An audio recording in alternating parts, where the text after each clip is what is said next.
You see, the great charitability, which is our love to the world, is that we accept that they can only love their God. If it's not mine, they can't love my God. They can only love what they value and love it truly if they personify it. And they will be blessed accordingly if they do that, of course. If they have imposed upon them some worship of some other God, then they will ever long in their heart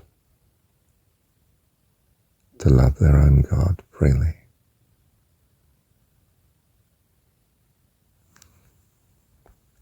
So yes, we are come that they might have life and have it more abundantly, but they must have ears to hear. They must be longing to hear. You're not going to cast your pearls before swine, lest they turn again and rend you. But we are come into the world, we are sent, and in that sense we are sent to all who have ears to hear. If they are discontent with what they have, then they may hear you. To be discontent, well, in a sense, they must have had a rough time with what they have, and are looking, seeking. Hence we can say, seek and you shall find, and if you don't seek, you won't be troubled by it, and you will not find. But until you find, you will stay battling to understand good and evil, because that is your great need. Now my words, they are spirit and they are life, in that they bring understanding to those that have ears to hear. Thank you, Dad. Well, of course, they may be discontent, but they're not looking for what you have. And you'll get feedback pretty quick. This is not for them. And they will continue seeking out, according to their values, how the values are changing. But not have ears to hear what you have to say. Fine. It's not a problem. That's why they're here, to seek out what they value, which is not what you value. So they progress, you might say, in a very roundabout way and very slowly. But it's by a process of elimination. They chase after the fancies that they have. And when they find they don't work, they change them. In the end, you have the truth. It's not that we are exceptional. We are going through the same process.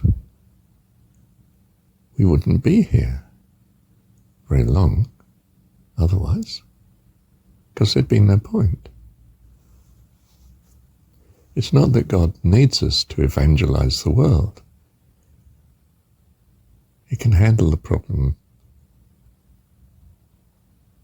more simply on his own. We're only here because it's benefiting us in helping in the creation. And it's polishing us up. That's why we're here. Thank you, Dad. Having said that, we are commanded to be neighbour to those in great need. What does the neighbour do? Comes to the rescue. Helpful. Helpful in what you value, what they value, which is to remain alive, to avoid pain, to have some of the necessities of life.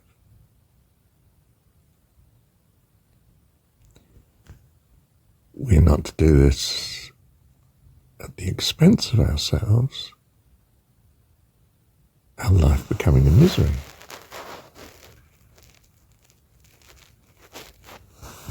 But we are certainly most willing to help where we can. In the story of the Samaritan, he didn't give his life to the chap who was in desperate need on the side of the road. He simply rescued him and took him to an inn so he could recover from being attacked. The Samaritan actually went on his way, carried on his normal life, whatever it was,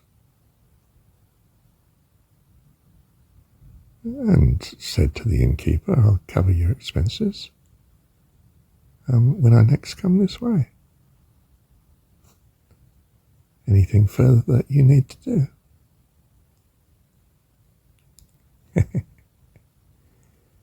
It's not that the Samaritan gave his life to look after the man. You could say there was some measure of risk.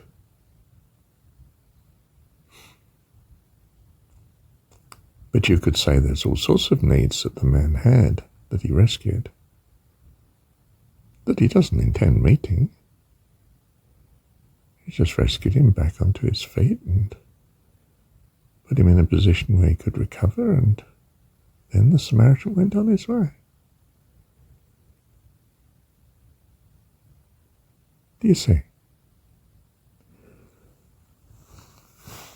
But it's not just that. This alone can have profound effect on people.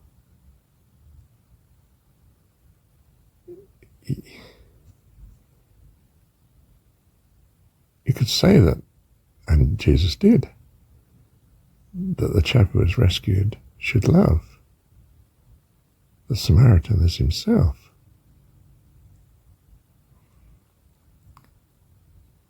And you could almost say Jesus didn't need to say that, because you would think that would be a natural response, to be so grateful as to love the person that rescued you as if he were yourself. He's likely to have ears to hear, of course,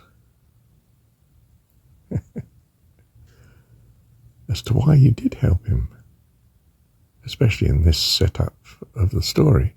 Samaritans and the traveller were, it's assumed, natural enemies. They were societies that rejected each other.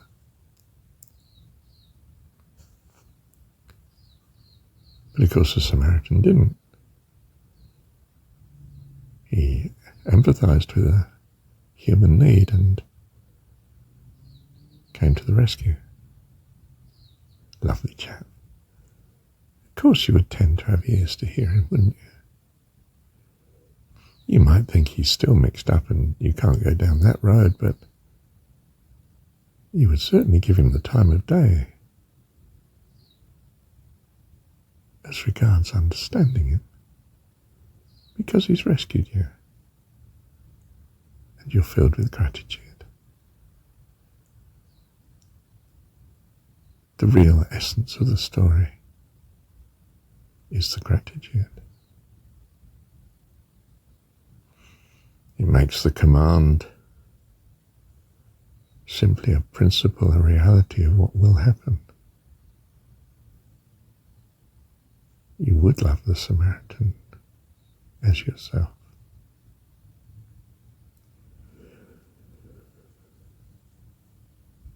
And the command to be a neighbour go and do likewise is itself a natural consequence of gratitude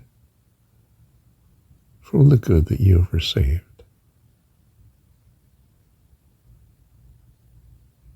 Just received freely in life.